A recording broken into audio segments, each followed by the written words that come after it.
Halo semuanya, balik lagi bersama saya Afif dari tim Akuret. Pada video kali ini saya akan mempresentasikan software Akuret online secara sederhana ya teman-teman. Oke, langsung aja. Biasanya di sebelah kiri ini kita sebutnya modul nih ya. Di sini ada modul pengaturan, perusahaan, buku besar, cash and bank, penjualan, pembelian, persediaan, aset tetap, smart text, dan daftar laporan. Oke. Nah, kalau misalnya kita klik modulnya, itu di dalamnya ada fitur-fitur ya, seperti ini. Oke, nah mungkin kita bahas dari atas dulu ya, modul pengaturan. Nah, di modul pengaturan ini ada preferensi, akses grup, pengguna, penomoran, desain cetakan, dan accurate store. Kalau preferensi ini dia untuk setting-setting yang berkaitan dengan database Accurate Online kalian.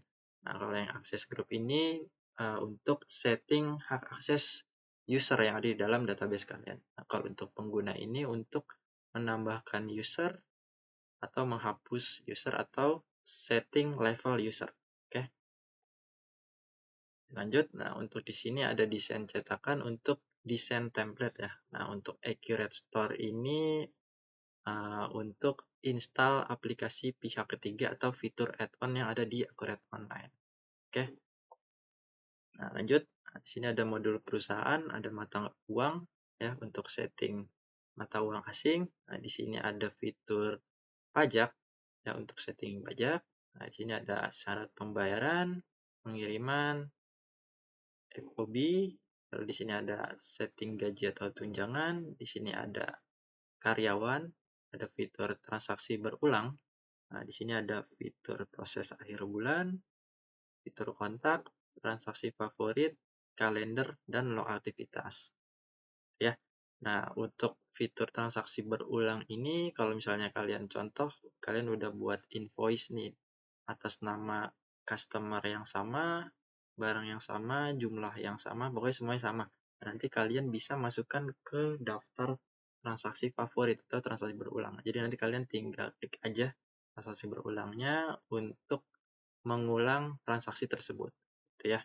Nah, untuk proses akhir bulan ini dia berfungsi untuk mencatat, biasanya sih untuk mencatat selisih kurs atau selisih varians di produksi manufaktur, atau bisa juga untuk penyusutan aset gitu ya. Oke. Nah, untuk log aktivitas ini biasanya untuk nge-tracking nih usernya hari ini ngapain aja, nanti kelihatan tuh detailnya gitu. Untuk kalender dia kayak kalender biasa aja sih, tapi nanti dia di dalamnya itu ada contoh kalian punya termin nih tanggal 10 November, nanti di sini kelihatan di kalender pada tanggal 10 November kalian ada termin gitu ya. Nah, lalu lanjut ke modul buku besar. Di sini ada fitur akun perkiraan atau akun cuan. Nah, kalian bisa setting akun cuannya di sini. Lalu di sini ada pencatatan beban. Lalu di sini ada pencatatan gaji untuk kalian catat gaji-gaji karyawan gitu ya. Nah, di sini ada fitur jurnal umum, ada fitur monitor anggaran, transfer anggaran. Lalu di sini ada setting anggarannya. Di sini ada history akun atau di sini ada juga log aktivitas jurnal. Nah, lanjut kita ke modul cash and bank. Nah, di sini ada fitur pembayaran. Nah, biasanya fitur ini digunakan untuk membayar biaya operasional sih, seperti bayar listrik, bayar air, dan sebagainya ya. Nah, di sini ada fitur penerimaan, kurang lebih sama seperti pembayaran, tapi ini uang masuk ya yang kita terima di luar dari uang masuk dari customer gitu ya. Contoh modal saham dan lain-lain. Nah, untuk transfer bank ini perpindahan buku aja sih. Jadi nanti contoh dari bank BCA yang kalian punya, kalian pindahkan ke Bank Mandiri gitu. Ya pindah saldo aja. Nah, untuk e-banking ini fitur untuk rekonsiliasi bank sih yang di sini. Jadi nanti kalian daftarkan akun bank kalian. Nah, nanti di sini bisa otomatis nih. Kalian nanti tinggal upload aja rekening korannya. Ya, di sini ada fitur history bank, fitur SmartLink Virtual Account, dan fitur SmartLink e-payment. Lanjut, di sini ada modul penjualan. Nah, di modul penjualan ini fiturnya banyak banget ya. Di sini ada penawaran penjualan atau quotation, pesanan penjualan, pengiriman pesanan, uang muka penjualan, faktur penjualan atau invoicing. Di sini ada penerimaan penjualan atau terima pendapatan dari customer. Nah, di sini ada retur penjualan, kategori penjualan, kategori pelanggan, penyesuaian harga atau diskon, komisi penjual kalau misalnya kalian ada sales. Di sini ada target penjualan juga. Nah, di sini ada fitur SmartLink e-commerce kalau misalnya kalian ada penjualan di toko online gitu ya. Nah, untuk di modul penjualan ini kan ada penawaran sampai ke invoicing lalu terima pendapatan ya. Nah, ini bisa kalian tidak harus urut sih. Nah, kalian bisa memulainya dari faktur juga bisa. Jadi tidak harus dari penawaran. Nah, kalian bisa mulai dari sini pesanan penjualan atau langsung invoicing atau langsung invoicing juga bisa. Jadi tidak harus mengikuti alur yang ada di Accurate Online. Nah, lanjut di modul pembelian. Nah, untuk modul pembelian ini adalah modul kebalikan dari modul penjualan. Jadi nanti di sini ada pesanan pembelian atau PO. Nah, di sini ada penerimaan barang, uang muka pembelian, waktu pembelian, pembayaran pembelian atau penelunasan ke vendor. Di sini ada retur pembelian, harga pemasok, kategori pemasok, perintah pembayaran, dan transfer pemasok.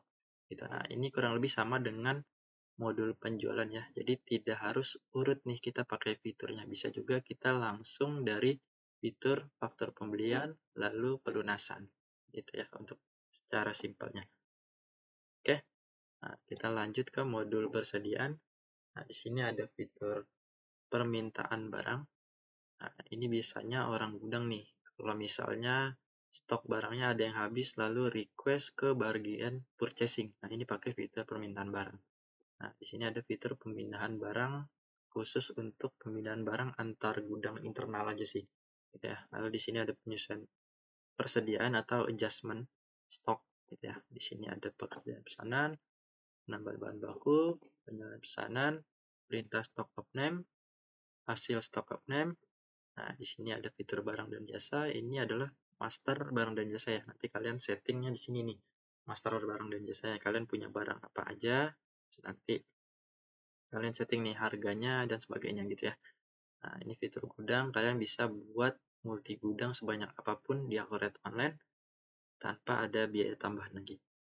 Nah, di sini ada fitur satuan barang, kategori barang, pemenuhan pesanan, barang per gudang, dan barang stok minimum. Lanjut kita ke modul aset tetap. Di sini ada fitur aset tetap, kategori aset tetap pajak, perubahan aset tetap, disposisi aset tetap, pindah aset, dan aset per lokasi. Lanjut kita ke modul SmartLink Tax. Nah, di sini ada penawaran faktur pajak, e-filing pajak, e-faktur pajak, e-SPTPNBM, e-billing pajak, dan email faktur pajak. Ya. Nah, untuk Accurate Online ini kita bisa langsung lapor pajak otomatis ke aplikasi DJP. Nah, itu bisa nge-link langsung otomatis kalau kalian mau. Tapi kalau misalnya kalian mau caranya manual, nggak otomatis langsung nge-link ke faktur pajak, itu juga bisa. Jadi nanti prosesnya melalui ekspor impor aja. Gitu ya. Oke, yang terakhir modul ini adalah modul daftar laporan. Ini ada fitur daftar laporan, SPTPPN, EPPH 236 dan EPPH 1771, SPTPPH pasal 23, SPTPH pasal 4 ayat 2, SPTPPH pasal 15. Nah, untuk daftar laporan ini di Accurate Online kita ada lebih dari 200 laporan keuangan ya yang tersaji di laporan Accurate Online. Nah, ini udah lengkap banget. Di sini ada laporan keuangan, nah terdiri dari laba rugi, neraca, dan sebagainya. Ya, dan buku besar juga, ini udah lengkap banget. Ada rincian buku besar, ringkasan, keseluruhan jurnal, dan lain-lain. Ini ada laporan kesan bank, piutang, penjualan, tenaga penjualan, dan lain-lain ya. Oke, nah, sekian presentasi singkat saya. tentang software accurate online. Terima kasih sudah menonton. Sampai jumpa di video saya selanjutnya. Terima kasih.